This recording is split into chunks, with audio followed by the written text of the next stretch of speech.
नमस्कार, मैं अभिषेक रंजन आप सभी दर्शकों का स्वागत करता हूं। इस एपिसोड में हम जिस टॉपिक पे बात करने वाले हैं उसका नाम है the life of a boy. एक लड़के की जीवन कथा, कह सकते हैं हम कि हर लड़के की जीवन कथा। एक लड़के की ज़िंदगी की शुरुआत तब होती है जब डॉक्टर उसे अपने हाथों में लिए हुए पेरेंट्स को देता है और कहता है, बधाई हो, आपको लड़का हुआ है, आपको बेटा हुआ है। पेरेंट्स भी खुश होते हैं, पूरे परिवार में खुशियों का माहौल छा जाता है कि बेटा हुआ है, अब ये हमारे वंश को आगे बढ़ाएगा। उस छोटे से बच्चे पे उसी समय इतनी सारी जिम्मेदारियां आ जाती है। फिर समय गुजरता है और कुछ समय बाद जब वो 2-3 साल का हो जाता है, वो चलना सीखने लगता है, अपने माँ पापा की उंगली पकड़कर चलता है।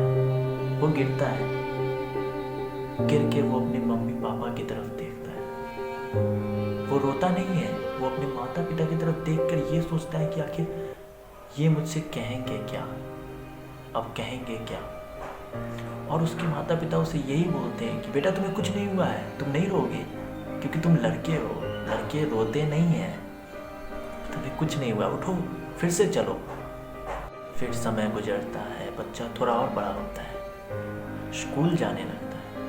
स्कूल में उसे कुछ अच्छे फ्रेंड्स मिलते होंगे और कुछ बुरे फ्रेंड्स जो उसे हमेशा ताना मारते होंगे, वो टॉन्ट करते रहते हैं और बहुत सारे टॉन्ट सहने पड़ते हैं बच्चों को, लड़कों को। जैसे ये चश्मिश, ये देख कितना पतलू सा इंसान आ रहा है ये इंसान भी है। और अगर बालों में वाइटनेस हो, ओए बुड्ढे, ये सब ताने सुनने पड़ते हैं उसे। फिर भी वो कुछ नहीं कहता है, चुपचाप सब कुछ सह लेता है क्योंकि वो लड़का है, वो रो नहीं सकता। फिर वो लड़का थोड़ा और बड़ा होता है, कोचिंग जाने लगता है, कॉलेजेस जाने लगता है। वहाँ उसे कोई लड़की मिलती है जिससे वो अपनी बातें शेयर करने लगता है। उसे प्यार का मतलब नहीं पता होता है, बस बातें करता है, व्हाट्सएप, फेसबुक, इंस्टा, कहीं भी करता है बात। धीरे धीरे बात बढ़ती है, वो अपनी हर एक बात उसे शेयर करने लगता है और अपने आप को कंफर्टेबल फील करने लगता है उसके सामने।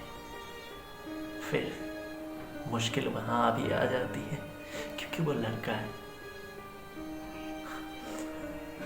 यहाँ भी 2 केस होती हैं। एक तो ये कि या तो वो लड़की ही छोड़ के चली जाती है, उसे कोई और पसंद आ जाता है, या फिर अगर पेरेंट्स को बताता है तो पेरेंट्स नहीं मानते हैं। अब ये कह के कि तुम्हारा कास्ट सेम नहीं है, या फिर ये कि तुम उसके लायक नहीं हो, वो तुम्हारे लायक नहीं है, या फिर तुम्हारे पेरेंट्स को वो पसंद ही नहीं है। इस वजह से भी वहाँ से भी दोनों एक दूसरे से बिछड़ जाते हैं। फिर क्या होता है, लड़का बिछड़ तो जाता है और फिर टूट जाता है, किसी से कुछ नहीं कहता है, चुपचाप से सारे दर्द को अपने अंदर दबा के रखता है। रोना भी चाहता है तो अकेले में कहीं बैठ के रोता है ताकि किसी को पता ना चल जाए। चेहरे पे मुस्कान होती है पर अंदर टूटा हुआ दिल और टूटा हुआ लड़का, बस यही रह जाता है। कोई अगर पूछता है क्या हुआ भाई, तो आंसू पोंछते हुए मुस्कुरा कर कहता है, कुछ नहीं, मैं ठीक हूँ, मैं ठीक हूँ।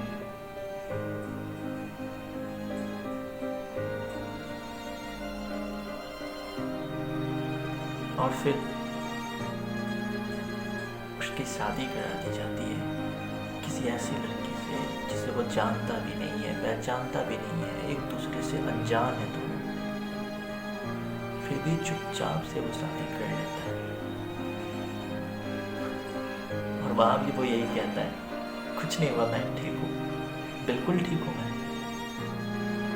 तो एक लड़के की लाइफ, तुम लड़के हो, तुम रो ही नहीं सकते, यहाँ से स्टार्ट होती है और मुझे कुछ नहीं हुआ, मैं बिल्कुल ठीक हूँ, यहाँ आके खत्म हो जाती है। नमस्कार दोस्तों, मिलते हैं फिर नए टॉपिक्स के साथ। तब तक के लिए अलविदा।